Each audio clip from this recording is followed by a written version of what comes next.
ಮುಖ್ಯಮಂತ್ರಿಗಳು ಇವತ್ತವರೆಗೂ ಸದನ ತಪ್ಪಿಸಿಲ್ಲ. ಇವತ್ತು ಯುಟಿ ಖಾದರ್ ಅವರು ಕಾಂಗ್ರೆಸ್ ಪಕ್ಷದವರೇ ಆಗಿರ್ಬೋದು, ಆದ್ರೆ ಸ್ಪೀಕರ್ ಸ್ಥಾನಕ್ಕೆ ಹೋದ್ಮೇಲೆ ಅವರು ಇಂಡಿಪೆಂಡೆಂಟ್, ಸೊ ಯಾವುದೇ ಪಕ್ಷಕ್ಕೆ ಸೇರಲ್ಲ. ಬಸವರಾಜ ಹೊರಟ್ಟಿ ಅವರು ಬಿಜೆಪಿನಲ್ಲಿ ಇರುವಂತವ್ರು, ಆದ್ರೂ ಇವಾಗ ಎಷ್ಟೋ ಸಂದರ್ಭದಲ್ಲಿ ಅವ್ರು ಕಾಂಗ್ರೆಸ್ ಯಾರು ಅಲ್ಲಿ ಬಾವಿಗೆ ಇಳಿದ್ಬಿಟ್ಟು ಗಲಾಟೆ ಮಾಡೋದಲ್ಲ, ಬಾವಿಗೆ ಇಳಿದು ಗಲಾಟೆ ಮಾಡಲ್ಲ. ಈಗ ಇದು ಬಿಜೆಪಿ ಅವ್ರ ತರ ಬಿಜೆಪಿ ಅವ್ರ ಇದನ್ನ ಅರ್ಧ ಹಾಕೋದು, ಇದನ್ನ ಆಮೇಲೆ ಮುಖದ ಮೇಲೆ ಎಸೆಯೋದು, ಪೇಪರ್ನ ಎಸೆಯೋದು, ಸ್ಪೀಕರ್ ಚೇರ್ ಮೇಲೆ ಎಸೆದ್ರೆ ನೀವು ಅವ್ರನ್ನ ಕರೆದು ಸನ್ಮಾನ ಮಾಡ್ಬೇಕು ಅಂತೀರಾ? ಬಿಜೆಪಿ ಅವ್ರನ್ನ ಸ್ಪೀಕರ್ ಚೇರ್ಗೆ ಅವಮಾನ ಮಾಡಿದ್ರೆ ಏನ್ ಮಾಡ್ತಾರೆ? ಸೊ ಇವತ್ತು ಪಾರ್ಲಿಮೆಂಟ್ ಒಳಗಡೆ ಇಷ್ಟೊಂದು ದುರ್ಬಲರ ಇವತ್ತು, ಹಂಗಾರೆ ದೇಶದೊಳಗಡೆ ಭದ್ರತೆ ಇಲ್ವಾ? ಪ್ರಧಾನ ಮಂತ್ರಿಗೆ ಭದ್ರತೆ ಇಲ್ವಾ? ಸ್ಪೀಕರ್ ಅವ್ರ ಹತ್ರ ಅಲ್ಲಿರೋ ಮಾರ್ಷಲ್ಗಳು ಇರಲ್ವಾ? ಏನ್ ಮಾಡ್ತಾರೆ? ಎಸ್ ಜ್ಯೋತಿಮಣಿ, ವರ್ಷಾ ಗಾಯಕ್ವಾಡ್, ಇದಕ್ಕೆ ಹಿನ್ನೆಲೆಯಾಗಿ ಇದಕ್ಕೆ ಬೆಂಬಲವಾಗಿ ಪ್ರಿಯಾಂಕಾ ಗಾಂಧಿ ಇದ್ರು, ಡಿಂಪಲ್ ಯಾದವ್ ಇದ್ರು. ಅವ್ರ ಬೆಂಬಲ ತಗೊಂಡೆ ವರ್ಷಾ ಗಾಯಕ್ವಾಡ್ ಮತ್ತು ಜ್ಯೋತಿಮಣಿ ಅವರು ಬಹಳ ಕ್ಲೋಸ್ ಆಗಿ ಪ್ರಧಾನಮಂತ್ರಿಗಳ ಕುರ್ಚಿ ಬಳಿ ಹೋಗಿ ಅಟ್ಯಾಕ್ ಮಾಡೋ ಉದ್ದೇಶ ಹೊಂದಿದ್ರು ಅಂತ ಬಿರ್ಲಾ ಅವರ ಒಂದು ಆರೋಪ. ನಿಜ ಅಲ್ಲಿ ಇರೋದು ನಿಜ. ಅಲ್ಲಿ ಬಿರ್ಲಾ ಅವ್ರಿಗೆ ಖಾಲಿ ಕುರ್ಚಿ ಅದು, ಪ್ರಧಾನಮಂತ್ರಿಗಳು. ಹೌದು, ಅಗ್ರಿ. ಪ್ರಧಾನಮಂತ್ರಿ ಇದ್ರೆ ಆಗ್ತಾ ಇತ್ತು ಅಂತ. ಇವ್ರು ಯಾರು ಹೊಡೆದೇ ಇಲ್ವಾ? ಓಕೆ, ಇವ್ರು ಯಾರು ಬಂದು ದಾಳಿನ ಮಾಡಿಲ್ವಾ? ಬಿಜೆಪಿ ಸಂಸದರು ಎಷ್ಟು ಸತಿ ಬಂದು ದಾಳಿ ಮಾಡಿದ್ದಾರೆ, ಎಷ್ಟು ಸತಿ ತಡೆದಿದ್ದಾರೆ ಇವರು? ಸೊ ಅದಾದ ನಂತರ ಇದಕ್ಕೆ ಪ್ರತಾಪ್ ಸಿಂಹ ಅವರು ಈ ಹೊಸ ಏನು ಲೋಕಸಭಾ ಇದನ್ನ ಹಾಲ್ನ ಇನಾಗ್ರೇಷನ್ ಆದ ನಂತರ ಸ್ಮೋಕ್ ಬಾಂಬ್ಗಳು ಹಾಕಿದ್ರಪ್ಪ. ಸೊ ಅದು ಸ್ಪೀಕರ್ಗೆ ಮಾಹಿತಿ ಇರ್ಲಿಲ್ವಾ?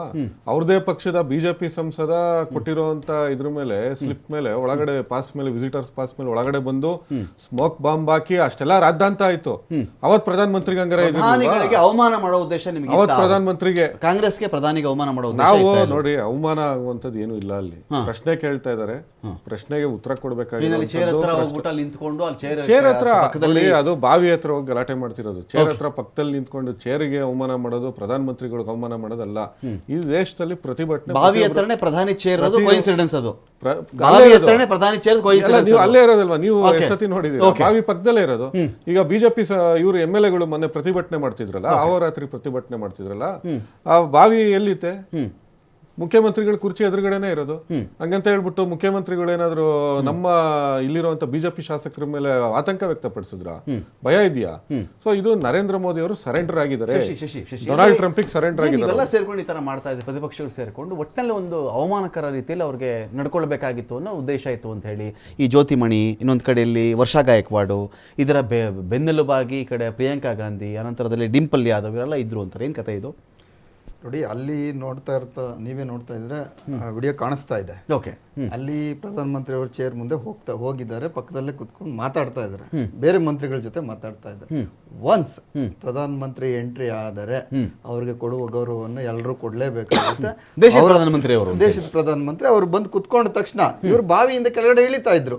ಅದೇನ್ ದೊಡ್ಡ ವಿಷಯನೇ ಇರಲಿಲ್ಲ, ಯಾಕಂದ್ರೆ ಇವ್ರ ನಿಯಂತ್ರಣ ಇರತಕ್ಕಂಥದ್ದು ಸ್ಪೀಕರ್ಗೆ ಮಾಹಿತಿ ಇತ್ತಂತಲ್ರಿ. ಅವ್ರು ಏನೋ ಒಂದು ಇತ್ತಿಲ್ಲಿ ಒಂದು ಏನ್ ಮಾಡೋದಕ್ಕೆ ಸಾಧ್ಯ? ಮಹಿಳೆಯರು definite information claim. Birla stated he had concrete information that Congress MPs planned to carry out an unforeseen act or inappropriate incident at the PM's chair. ಹಾಗಾದ್ರೆ 2004ರಿಂದ 2014ವರೆಗೂ ಎಷ್ಟು ಬಾರಿ ಮನಮೋಹನ್ ಸಿಂಗ್ ಅವ್ರ ಮುಂದೆ ಇದೇ ಬಿಜೆಪಿಯ ಎಂಪಿಗಳು, ಮಹಿಳಾ ಎಂಪಿಗಳು ಹೋಗಿ ಅವ್ರ ಮುಂದೆ ಘೇರಾವ್ ಮಾಡಿರ್ಲಿಲ್ವಾ? ಅವಾಗ ಮನಮೋಹನ್ ಸಿಂಗ್ ಅವರು ಮಗು ತರ ನಿಂತ್ಕೊಂಡು ಅವ್ರು ಹೇಳಿದ್ದನ್ನೆಲ್ಲ ಕೇಳಿಸ್ಕೊಂಡ್ಲಿಲ್ವಾ? ಅದಕ್ಕೆ ಧೈರ್ಯವಾಗಿ ಉತ್ತರ ಕೊಡ್ಲಿಲ್ವಾ? ನಿಮ್ಗೆ ಆ ಧೈರ್ಯ ಇಲ್ಲ.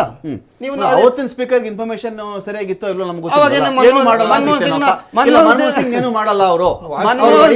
ಯಾರಾದ್ರೂ ನರಸಿಂಹರಾವ್ ಇದ್ದಾಗ ತುಂಬಾ ಬಾರಿ ಬಾವಿ ಒಳಗೆ ನಿಂತ್ಕೊಂಡು ಮಾತಾಡ್ಲಿಲ್ವಾ? ಪ್ರಮೋದ್ ಮಹಾಜನ್ ಅಂತವ್ರು ಮುಂದೆ ಹೋಗಿ ನಿಂತ್ಕೊಂಡು ಮಾತಾಡ್ತಾ ಇರ್ಲಿಲ್ವಾ? ಅವಾಗ ನಿಮ್ಗೆ ಪ್ರಧಾನ ಮಂತ್ರಿಗಳ ಆತಂಕ ಯಾವತ್ತನ್ನು ವ್ಯಕ್ತಪಡಿಸಿದ್ರ? ಇದೆಲ್ಲ ಅಪ್ಪಟ ಸುಳ್ಳು. ಬಿಜೆಪಿಯವರು ಒಂದು ಪಲಾಯನವಾದವನ್ನು ಮಾಡಬೇಕಾಗಿತ್ತು, ಅವರು ಎಪ್ಸ್ಟೈನ್ ಫೈಲ್ ನಿಂದ ತಪ್ಪಿಸ್ಕೋಬೇಕಾಗಿತ್ತು. ನಿರ್ವಾಣ ಅವರು ಬರೆದಿರತಕ್ಕಂತಹ, ಇವರು ಎತ್ತಿರತಕ್ಕಂತಹ ರಾಹುಲ್ ಗಾಂಧಿ ಆ ಪ್ರಶ್ನೆಯನ್ನು ಅವ್ರಿಗೆ ಉತ್ತರ ಕೊಡಕ್ಕೆ ಆಗ್ತಾ ಇರಲಿಲ್ಲ. ಅದರಿಂದ ತಪ್ಪಿಸ್ಕೊಳ್ಳೋದಕ್ಕೋಸ್ಕರ ಏನೋ ಒಂದು ಕಳ್ಳನಿಗೆ ಕುಂಟು ನೆವ ಅಂತ ಹೇಳ್ತಾರಲ್ಲ, ಆ ರೀತಿ ನೆಪ ಮಾತ್ರಕ್ಕೆ ಇವರು ಮಾಡ್ತಾ ಇರ್ತಕ್ಕಂಥದ್ದು. ದೇಶದ ಘನತೆಯನ್ನ ಇವರು ಹಾಳು ಮಾಡ್ತಾ ಇದ್ದಾರೆ. ಈ ಎರಡೂ ಪಕ್ಷಗಳು ಸೇರಿ ಹಾಳು ಮಾಡ್ತಾ ಇದ್ದಾರೆ.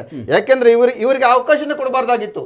ನೀವು ಅಲ್ಲಿಗೆ ಹೋಗೋ ಅವಶ್ಯಕತೆ, ನೀವು ಬಾವಿಲೆಲ್ಲ ನಿಂತ್ಕೊಂಡಿದ್ರೆ ಈ ಅವಶ್ಯಕತೆ ಇರ್ತಾ ಇರಲಿಲ್ಲ, ಅವ್ರು ಹೇಳೋ ಅವಶ್ಯಕತೆ ಇರ್ತಾ ಇರಲಿಲ್ಲ.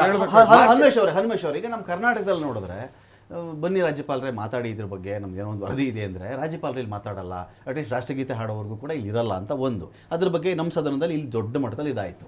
ಅಲ್ಲಿ ನೋಡಿದ್ರೆ ಈಗ ಪ್ರಧಾನಮಂತ್ರಿಗಳು ಇರಬೇಕು, ರಾಷ್ಟ್ರಪತಿಗಳ ಭಾಷಣದ ಮೇಲಿನ ವಂದನಾ ನಿರ್ಣಯಕ್ಕೆ ಸಂಬಂಧಪಟ್ಟಂತೆ ಈಗ ನಮ್ಮಲ್ಲಿ ರಾಜ್ಯಪಾಲರನ್ನ ಮಾತಾಡಿದಾಗ ಮುಖ್ಯಮಂತ್ರಿನೇ ಮಾತಾಡ್ತಿದ್ರೆ ಹೇಗೆ ನಮ್ಮ ಸ್ಟೇಟಲ್ಲಿ ಅಂತ ಬಂದಾಗ ಅಲ್ಲಿ ಪ್ರಧಾನಮಂತ್ರಿ ಆ ಥರ ಮಾತಾಡಬೇಕಾಗಿತ್ತು ಅಂದರೆ ಫಸ್ಟ್ ಟೈಮ್ ಅಂತ ಕಾಣುತ್ತೆ. ಅಕಸ್ಮಾತ್ ನಾನು ತಪ್ಪು ಹೇಳ್ತಾರೆ ನೀವು ಕರೆಕ್ಷನ್ ಮಾಡ್ಬೋದು ನನ್ನ.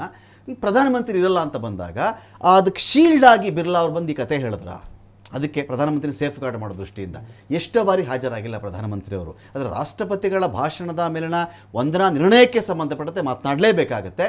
ತಪ್ಪಿಸಿಕೊಂಡಿದ್ದಕ್ಕೆ ಹಲ್ಲೆ ಕಾರಣವನ್ನು ಅವ್ರು ಕೊಟ್ಟಿದ್ದಾರೆ ಅಂತ ಅನ್ಸುತ್ತೆ ನನಗೆ. ನೋಡಿ, ಇಲ್ಲಿ ಮೋದಿ ಅವರು ಅಥವಾ BJP ಕಾಂಗ್ರೆಸ್ಗಿಂತ ನಮ್ಮ ಡೆಮಾಕ್ರೆಟಿಕ್ ಪ್ರೊಸೆಸ್ ಅಂತ ಏನಿದೆ ಅಲ್ಲ, ಒಂದು ಪದ್ಧತಿ ಅಂತ ಏನಿದೆ ಅಲ್ಲ, ಅದು ಯಾವತ್ತೂ ನಡ್ಕೊಂಡು ಹೋಗ್ಬೇಕು. ನಾವು ವರ್ಷದಿಂದ ವರ್ಷಕ್ಕೆ ನಮ್ಮ ಸ್ವಾತಂತ್ರ್ಯ ಸಿಕ್ಕಾಗಿಂದ ಇಲ್ಲಿವರೆಗೂ ನಮ್ಮ ಮ್ಯಾಚುರಿಟಿ ಲೆವೆಲ್ ಡೆಮಾಕ್ರಸಿಯನ್ನ ನಾವು ಅಷ್ಟು ಚೆನ್ನಾಗಿ ನಡೆಸ್ತಾ ಹೋಗ್ಬೇಕು ವರ್ಷದಿಂದ ವರ್ಷಕ್ಕೆ. ಅದು ಎಲ್ಲಿ ಕಾಣಿಸ್ಬೇಕಂದ್ರೆ ಪಾರ್ಲಿಮೆಂಟಲ್ಲಿ, ಅಸೆಂಬ್ಲಿಯಲ್ಲಿ ಕಾಣಿಸ್ಬೇಕು. ಅಲ್ಲಿ ಒಂದು ಪ್ರಬುದ್ಧತೆ ಕಂಡಾಗ ಜನರಿಗೆ ನಾವು ಎಷ್ಟು, ಬೇರೆ ದೇಶಕ್ಕೂ ಸಂದೇಶ ಹೋಗುತ್ತೆ, ನಮ್ಮ ದೇಶದ ಜನರಿಗೂ ನಾವು ಎಷ್ಟು ಪ್ರಬುದ್ಧರಾಗಿ ನಡ್ಕೊಳ್ತಾ ಇದ್ದೀವಿ. ಈ ಘಟನೆ ಏನಿದೆಯಲ್ಲ ಪಾರ್ಲಿಮೆಂಟಲ್ಲೇ ಆಗಿರೋದು, ಇದು ಎಲ್ಲ ಒಂದು ಕಡೆ ಭಾಳ ಯೋಚನೆ ಮಾಡಿದರೆ ಇದೆಲ್ಲ ಒಂಥರ ಮಕ್ಕಳ ಕತೆ ಹೇಳ್ದಂಗೆ ಅನ್ನೋ ಥರ ಅನಿಸ್ಬಿಡುತ್ತೆ.